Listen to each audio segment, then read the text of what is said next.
Good morning, students. I'm Mr. Jeremiah Napone, and I will be your lecturer for today's video. This time, let's talk about determiners, nouns, and pronouns. Let's begin. Today, we're starting with a fascinating topic, a poem called English, the Queerest Language, and then we'll dive into determiners and nouns. The poem English, the Queerest Language humorously highlights the complexities and oddities of the English language. It plays on the quirks that make English both challenging and intriguing to learn. Let's listen to a few lines. We'll begin with box, and the plural is boxes. But the plural of ox should be oxen, not oxes. One fowl is a goose, and the two are called geese. Yet the plural of moose should never be meese. This poem captures the irregularities in English spelling and grammar that can be quite perplexing. Now, let's move on to our grammar topics, starting with determiners. Determiners are words placed in front of nouns to clarify what the noun refers to. Common determiners include articles like a, an, and the, demonstratives like this and that, possessives like my and your, and quantifiers like some and many. For example, in a sentence, the book is on the table. The word the specifies which book we're talking about. We also have the following examples: the countryside, my father, sweet potato, this old bag, and each student.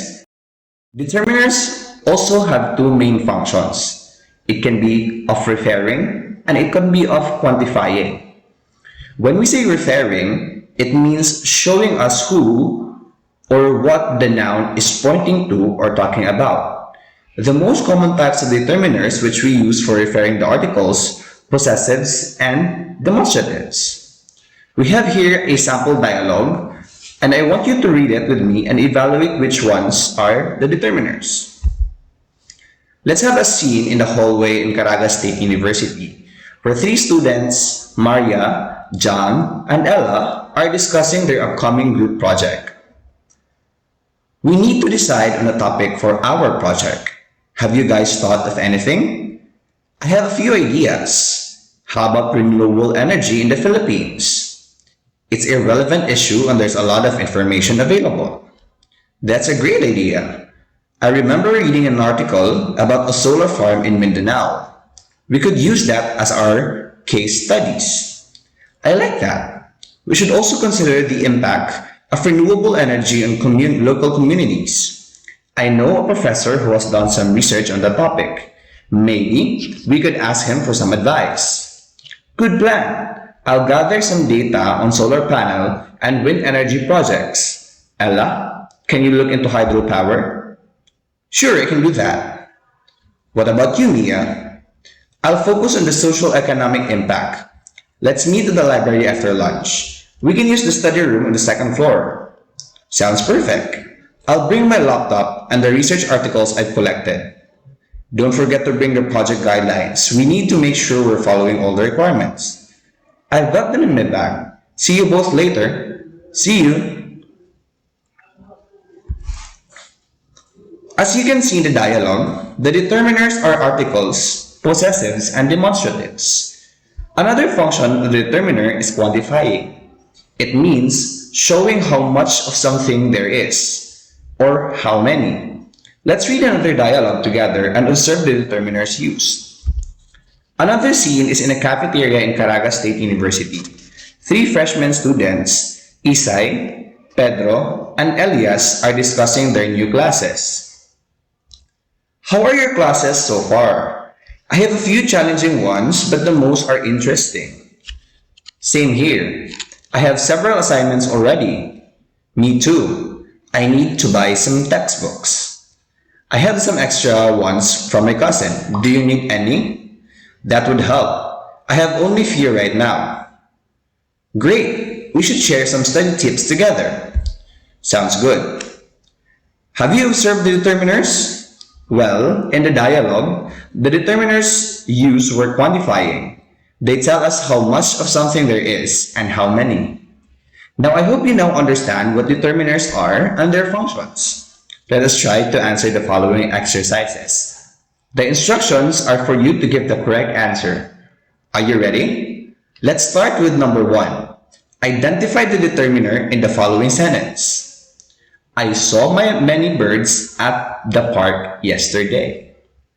A. Birds. B. Park. C. Many. Or D. Yesterday. What do you think is the answer? Correct. It is letter C. Many.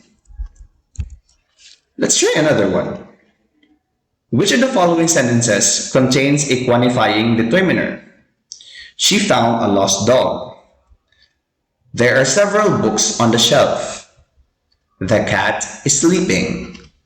This is my favorite movie. That's right. The answer is letter B. Now, let's move on to another item. Choose the correct determiner to complete the sentence. She doesn't have blank homework tonight. A. Any. B. Some. C. A. Or letter D. The. Correct. The correct answer is letter A. Any. And that ends our discussion on determiners. Now, let's discuss nouns. Nouns refer to words that name persons, things, animals, places, ideas, or events. Now, nouns can be a name of a person, such as President Rolin Dagil, the president, my teacher, or a student. Nouns can also name a place, such as Caraga State University, our classroom, dean's office. Nouns can also name things, such as ID, notebook, lab gown, and backpack.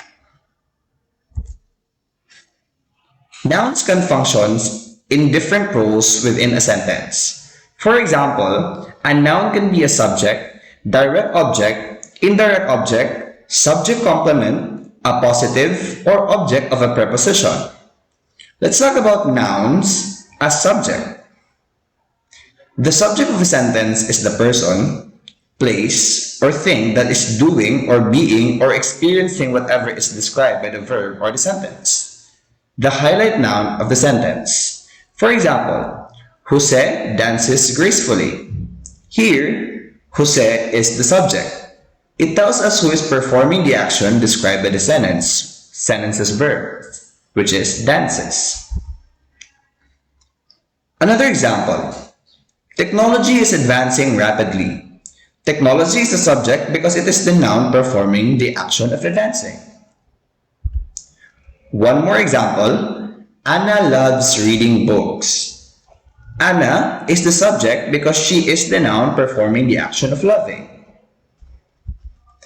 Noun as a direct object. In a sentence, the direct object receives the action of the subject, the object of the action, and it answers the who or what after the action verb. For example, Jana ate meatballs. Meatballs are the direct object. Another example, Caraga State University students conducted research. Research is the direct object because it is the noun receiving the action of conducting. The professors taught the students. The students are the direct object because they are the noun receiving the action of teaching. Caraga State University students organized a seminar. A seminar is a direct object because it is the noun receiving the action of organizing. Noun as an indirect object. In a sentence, the indirect object answers the question to whom or what, or for whom or what. This always precedes a direct object. For example, Jose gave June some fish balls. June is the indirect object. Another example, the librarian lent the students textbooks. The students are the indirect object because they are the recipients of the direct object textbooks. Caraga State University students sent their professor an email. Their professor is the indirect object because they are the recipient of the direct object and email. The professor gave the student a challenging assignment. The students are the indirect object because they are the recipients of the direct object, a challenging assignment. Now, let's talk about noun as the object of the preposition. A noun or pronoun answering whom or what after a preposition in a prepositional phrase. For example, Joe ate some meatballs with his friends. Friends is the object of the preposition with. Another example, the students at Caraga State University are diligent. The students at Caraga State University are diligent. Next, the seminar was organized by the students. The students in the object is the object of the preposition by, indicating who organized the seminar. The professor gave a lecture to the class. The class is the object of the preposition to, indicating the recipients of the lecture. Noun as a subject complement. A noun, pronoun, or adjective that renames or describes the subject after a verb of being or a linking verb. For example, Joe is a musician. Musician is the subject complement. The student council president is a senior.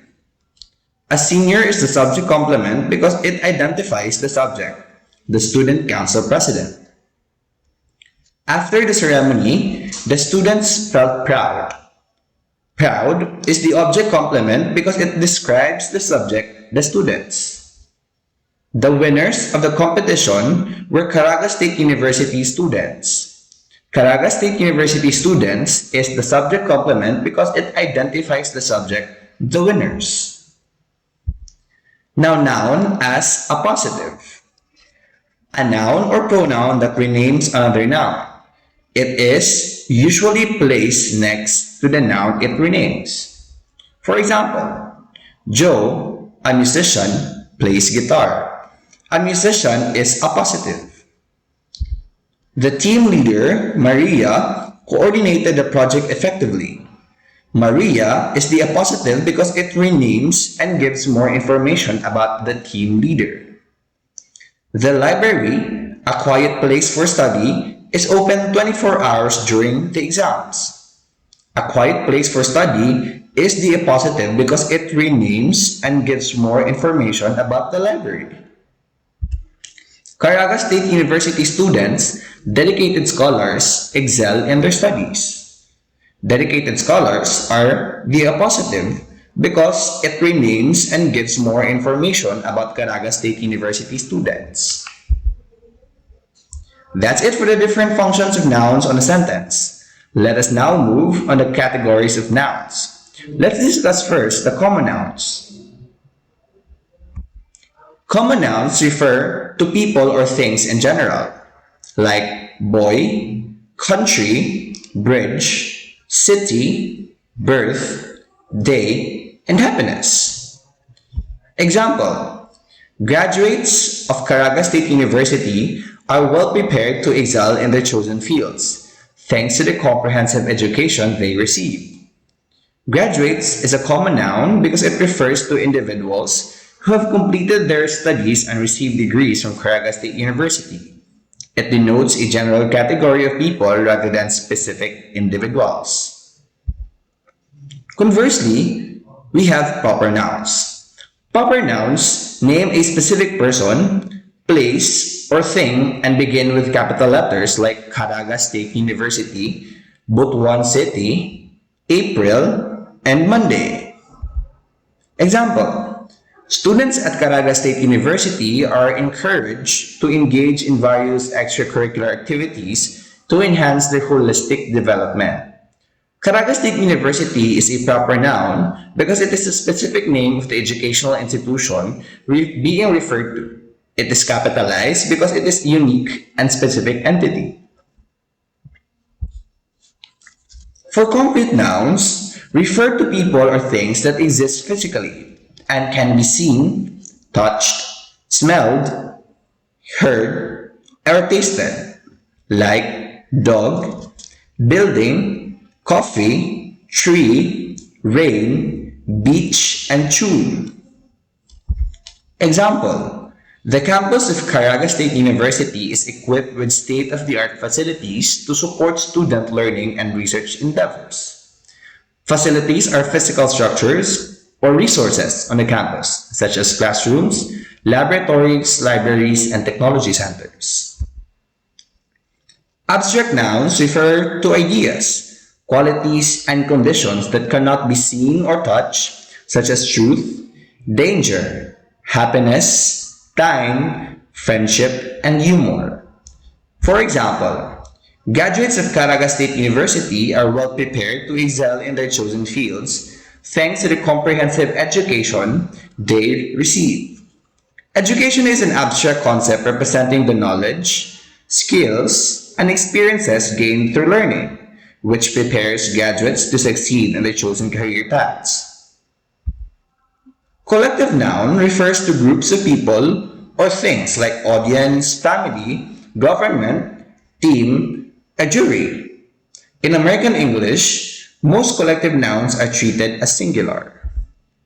For example, the library at Caraga State University houses a vast collection of resources catering to the diverse academic needs of its students and faculty. Collection refers to a group of resources such as books, journals, and others, housed in the library. For countable nouns, these refers to things that can be counted and have both singular and plural forms like cat or cats, women or women, country or countries. In the singular, they can be preceded by a or an. Example: freshman students eagerly explored the campus, familiarizing themselves with the different facilities available. Students denotes the new freshmen who are excitedly discovering the various amenities and resources on the Caraga State University campus. For uncountable nouns, these refer to things that cannot be counted and do not regularly have a plural form like rain, flower, earth, wine, or wood. An example: freshmen at Caraga State University were provided with ample guidance and support throughout their transition into university life. Guidance is uncountable because it refers to the general concept of providing advice, assistance, and support. It cannot be divided into distinct countable units. Instead, it represents a continuous and non-measurable quality or education. Okay, we're done with nouns. We are now down with pronouns. Pronouns replace nouns to avoid redundancy. Here are some examples. Personal pronouns are she, her, me, you, we, us, them, and its. Here's an example. One of my favorite spots in Caraga region is Siargao Island because of its pristine beaches and world-renowned surfing spots. My is a personal pronoun that indicates possession, representing the speaker's ownership of their favorite spot. Its is also a personal pronoun, replacing the possessive form of Siargao Island, referring to its attributes. Another example is, whenever I crave adventure, I always head to Tinoyan Falls in Caraga region for its majestic cascades and lush surroundings. I is used twice as a personal pronoun representing the speaker. Its replaces the possessive form of Tinoyan Falls, highlighting its captivating attributes. Relative pronoun is used to Connect correlative clauses to independent clauses, often introducing additional information. Examples: what, which, who, and whom. Let's have another example. Caraga region, that is located in the northeastern part of Mindanao, Philippines, boasts diverse flora and fauna. That introduces the relative clause that is located in the northeastern part of Mindanao, Philippines, specifying location of Caraga region. Another example. The beaches in Caraga region, which is renowned for its beauty, attract tourists from around the world, which introduces the relative clause, which are renowned for their beauty, providing additional information about beaches in Caraga region. Demonstrative pronouns. They take the place of a noun or noun phrase that has already been mentioned with specific distances. Examples are this, these, that, and those. Here's an example. This region is known for its stunning beaches and rich cultural heritage. This refers to Caraga region, which is being talked about in the immediate context. That festival in the Caragas region is one of the most colorful events in the country. That refers to a specific festival in Caraga region, indicating it as a particular event distinct from others. Indefinite pronouns. Used when you need to refer to a person or thing that does not need to be specifically identified. Examples are everyone, anybody, somebody, someone, one, and each. Here's an example. Many have visited the Caraga region and were impressed by its natural beauty. Many refers to an unspecific number of people who have visited Caraga region and were impressed by its natural beauty. Another example. Everybody talks about the pristine beaches of Caraga region. Everybody refers to an unspecific group of people who discuss the pristine beaches of Caraga region. For reflexive pronouns, these are used when both the subject and object of a verb refer to the same person or thing. Examples are himself, herself, itself, themselves, and yourselves. Here's an example. Residents of Caraga region take pride in themselves for preserving their traditions. Themselves refers back to the subject, residents, indicating that the residents take pride in themselves for preserving their traditions. Students at Caraga State University challenge themselves to excel in their academic pursuits. Themselves refers back to the subject, students, indicating that the students challenge themselves to excel in their academic pursuits. Intensive pronouns. Similar to reflexive pronouns, but used for emphasis. Example. The universities in Caraga region themselves play a crucial role in its development. Themselves emphasizes the universities in Caraga region, suggesting that they, not other entities, are actively involved in the region's development. Caraga region itself, not just its landmarks, is worth exploring. Itself emphasizes Caraga region, emphasizing that the entire region, not just its landmarks, is worth exploring. Next, we have possessive pronouns. These show possession. Examples are my, mine, yours, his, hers, our, ours, and theirs. Example. We are proud of Caraga region. The cultural heritage sites are ours to cherish and protect. Ours indicates ownership by the speaker and others included in a group, suggesting that the cultural heritage sites of Caraga region belong to them collectively. Caraga region offers a rich cultural experience. The warm hospitality of its people is yours to experience. Yours indicates ownership by the listener or reader, suggesting that the warm hospitality of the people in Caraga region is available for them to experience. Interrogative pronouns. used in questions. Examples are who, what, which, and whose.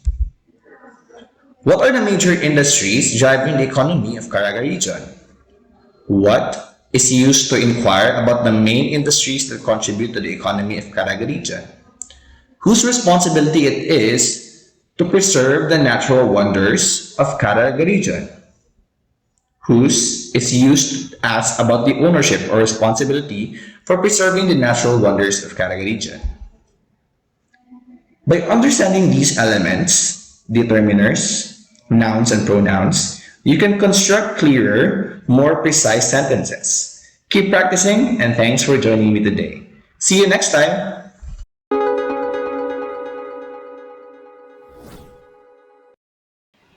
And that concludes our discussion for today. Remember, students, never forget the things about determiners, nouns, and pronouns. See you in the next lesson.